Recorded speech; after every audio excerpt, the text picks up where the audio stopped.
Bonjour et bienvenue sur Feel It, Brand It, le podcast qui te guide pour gérer au mieux ton image de marque afin que celle-ci devienne la meilleure alliée de ton business. Je m'appelle Delphine et je suis designer de marque.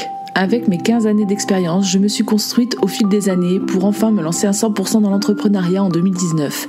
Depuis, je m'épanouis à accompagner les entrepreneurs qui utilisent le web pour se démarquer et se faire connaître, à imaginer et créer une image forte et 100% alignée à leurs valeurs, leur histoire et leur ambition.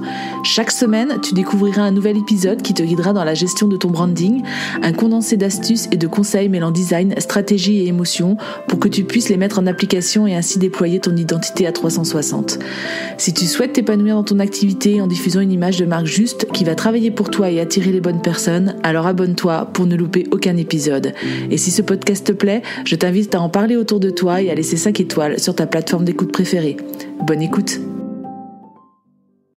Nouvel épisode qui va aborder cette fois un terme dont tu n'as peut-être jamais entendu parler, le rebranding. C'est ni plus ni moins le terme anglo-saxon pour définir le moment choisi pour une entreprise de refaire une refonte totale de son image de marque. Pour tout business, il existe des moments dans la vie entrepreneuriale, des phases d'évolution.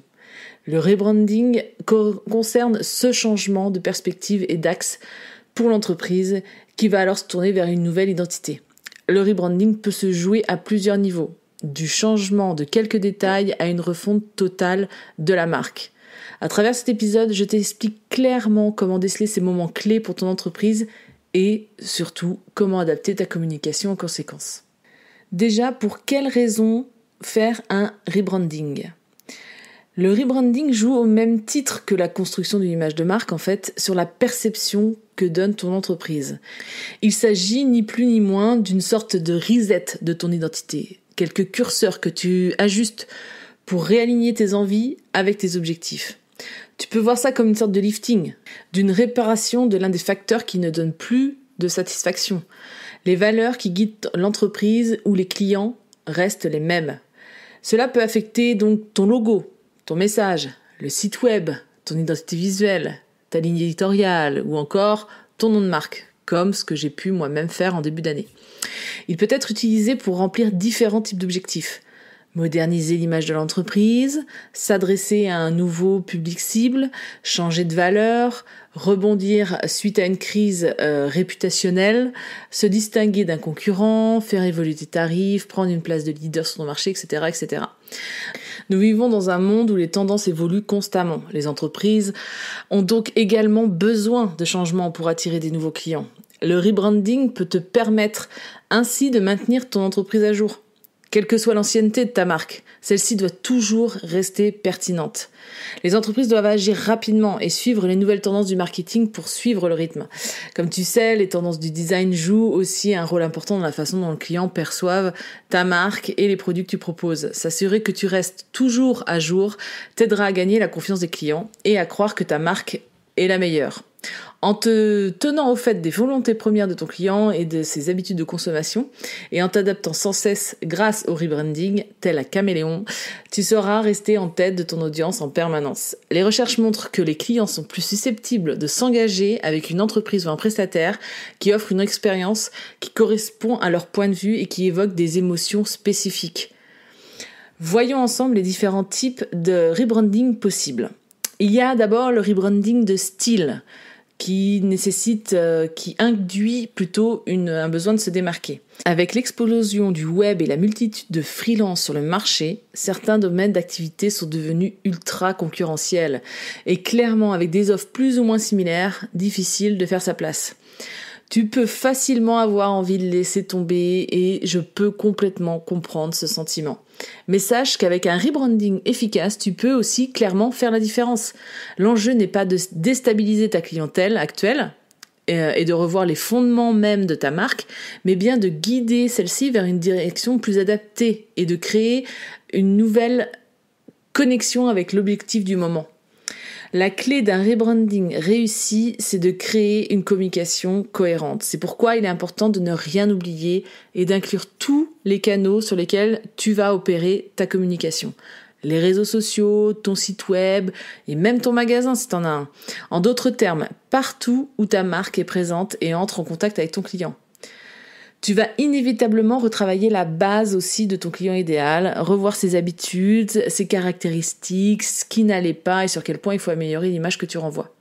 Pour faire simple, les changements n'affectent que les éléments graphiques de la marque. Le changement de style comprend le changement de l'identité de marque, d'ajustements mineurs au changement de logo complet. Les ajustements de logo peuvent être partiels, créer un nom de marque cohérent qui ressemble à la version précédente et qui suit les tendances du design moderne. Une marque peut aussi changer entièrement le logo en proposant un symbole complètement différent.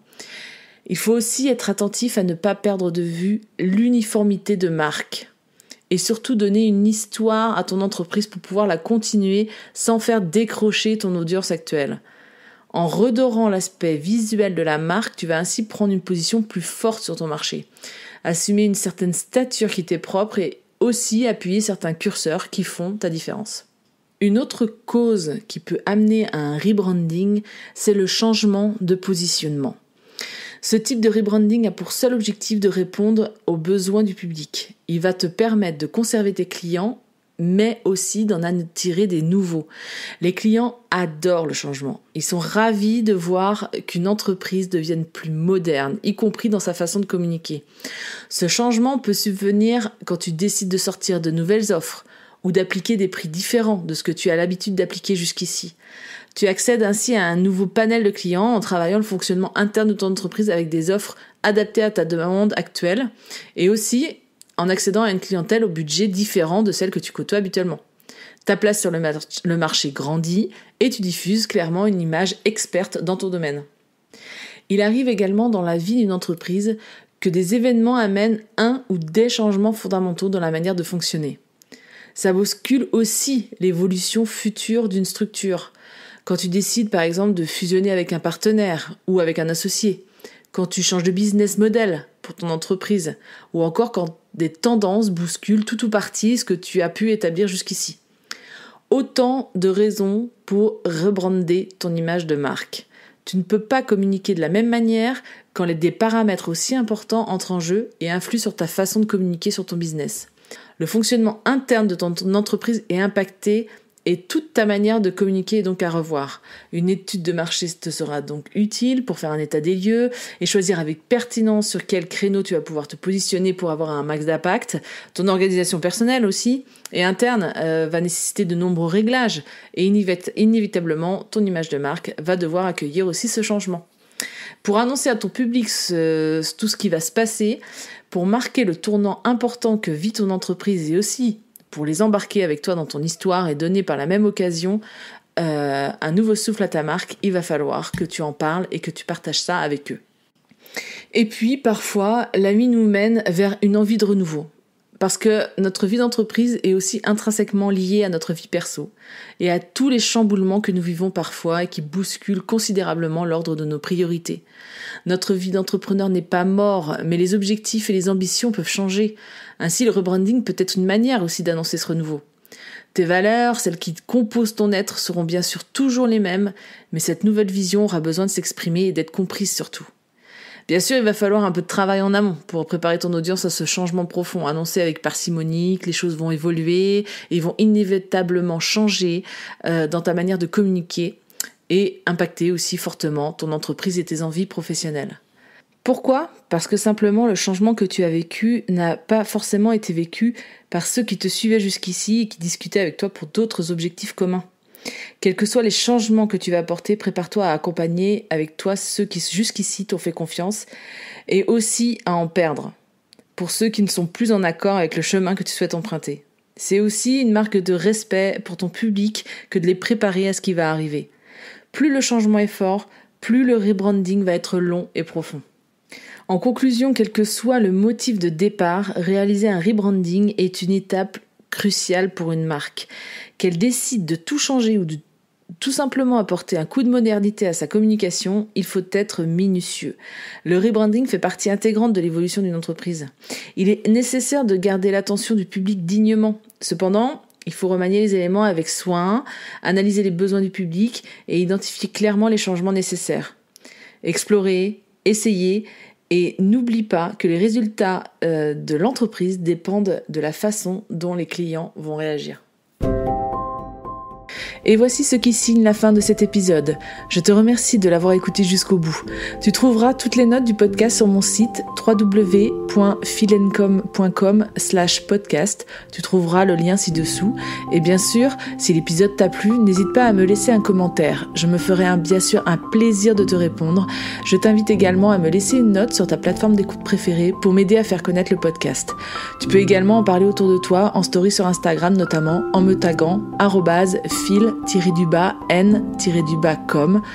Merci pour ton soutien et je te donne rendez-vous mercredi prochain pour un nouvel épisode.